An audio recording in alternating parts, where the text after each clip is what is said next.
This lesson will practice talking about your day. The grammar point for this lesson will be sequencers and connectors. These are words you've seen before, but we'll figure out how to use them correctly.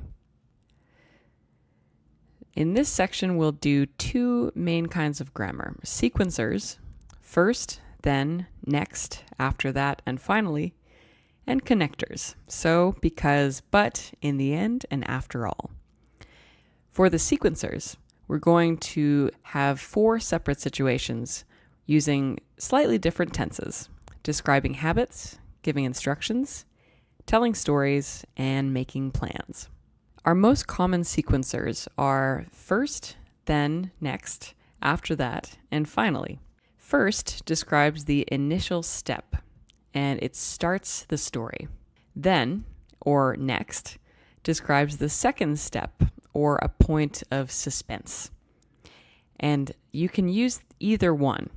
Both of them make sense. After that usually describes a third step. And finally describes the last step, and perhaps over a long time or after a long time. So in our 4 sections, our first section will be describing habits. Here we use a sequencer and the simple present tense. First I have a coffee, then I make breakfast.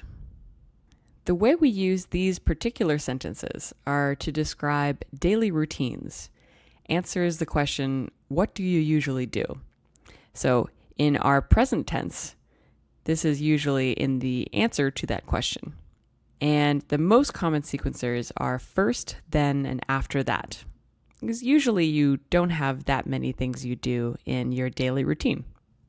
And here's an example of the present tense for describing a routine.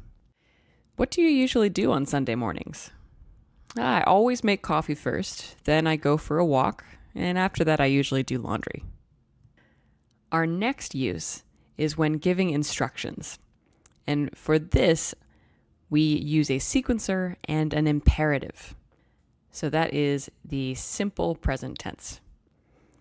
First, add the flour, then the sugar, and finally, mix in the eggs. We use sequencers with imperatives to describe instructions with many steps. They're very useful for teaching or training, and we often use them when cooking, when playing sports or teaching sports, and at work. The most common sequencers here are first, then, and next, after that, and finally, because in this case, the instructions have many steps and they have a definite ending, which is why finally is used often in this use. Here are some examples. Imagine you're at the office and you need help with this printer. Can you help me with this printer? Sure. First, press print, then choose the paper type. Next, choose single or double-sided, and then color or black and white, and finally, hit print. So note there are many steps in these instructions, which is why we used all of them. Another use for sequencers is when telling stories. And here we often use a sequencer and a past tense sentence. First we went to the beach, then we walked to the movie theater. We most often use this form when describing a past sequence of events. It's very helpful for telling stories about entire nights or trips or any experiences. So when you talk about anything that happened to you in the past, you can use sequencers to describe the order in which they happened. And one note is finally is used if something took a long time to finish. So you can use finally if you had a very long day and finally you got home. So here's an example using past tense to tell a story with sequencers. So what did you guys do last night? We had an awesome night. First we went to see a movie at that old theater, then we had dinner at Piano Piano. After that we played pool at the Rivoli, and we finally went home at about 12.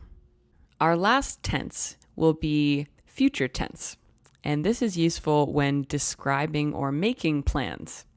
And we'll use this with our sequencer and our future tense sentence. First, I'll do my laundry. Then I'm meeting my friend at 2, and I'll call you after that. We use the future tense and sequencers when we are explaining future plans for the day, for a trip, or an event. And remember the different future forms we can use. You can use I will, I'm going to, and I'm doing. So the continuous tense with the future meaning. And one note, finally or lastly are somewhat formal when you are talking either about your future plans or any other time. Finally or lastly tend to come off as a bit formal.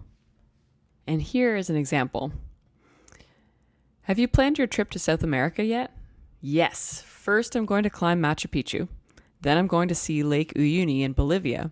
And after that, I'll fly to Chile. Now let's move on to connectors. These are usually pretty easy to use, so let's just review. Well and so can be used to start a story. You may have noticed that I start some slides by saying so.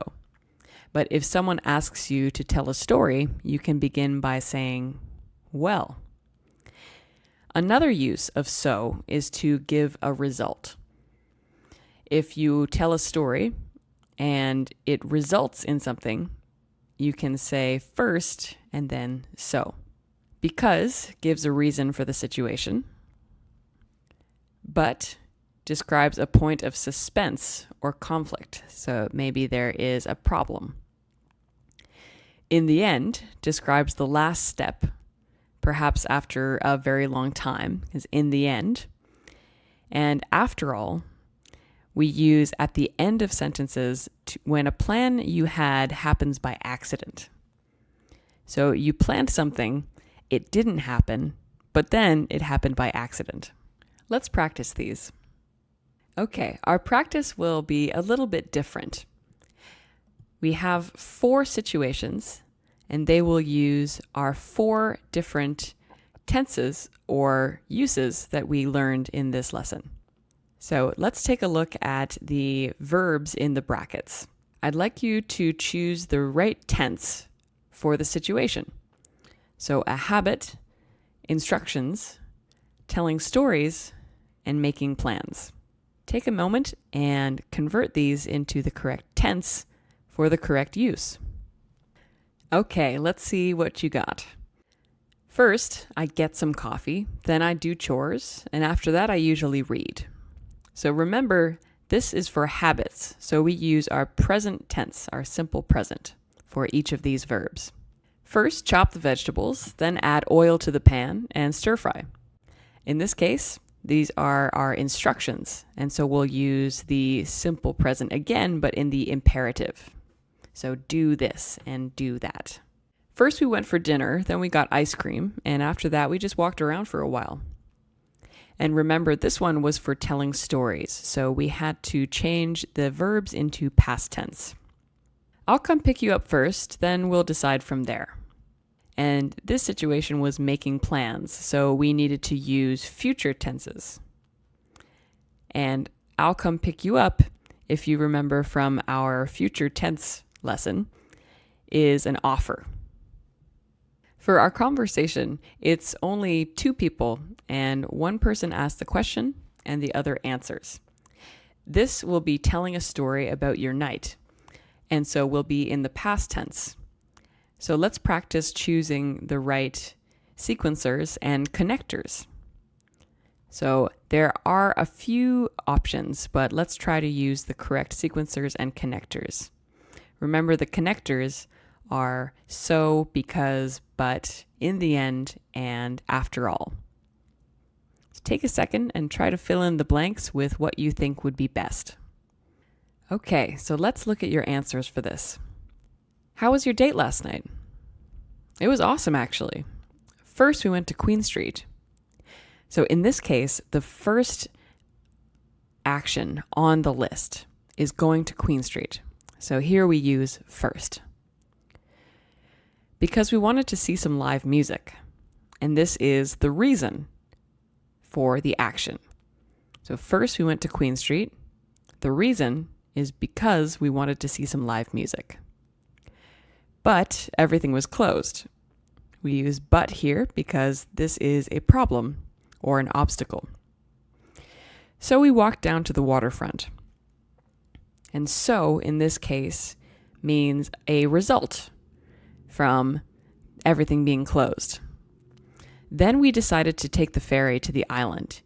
Now, here we can use then, next, or after that because they have very similar meanings. And we'll use then just in case because it is the most common. After that, we saw a bunch of musicians playing on the beach. So after that is useful for later on in the story when there are more than one or more than 3 steps. So, or in the end, we got to see some live music after all. So is a result word, and in the end is more descriptive and emphasizes that it took a long time and is now finished. We got to see some live music after all. So this happened by accident. They started wanting to see live music. They couldn't, but by accident, they went to the island and saw some after all.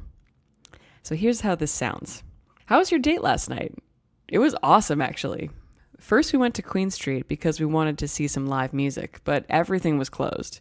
So we walked down to the waterfront. Then we decided to take the ferry to the island. After that, we saw a bunch of musicians playing on the beach. So we got to see some live music after all. We're finally done. I hope you feel a bit more confident using these sequencers and connectors to talk about your day or make plans or tell stories or give instructions. Excellently done, and see you in the next lesson.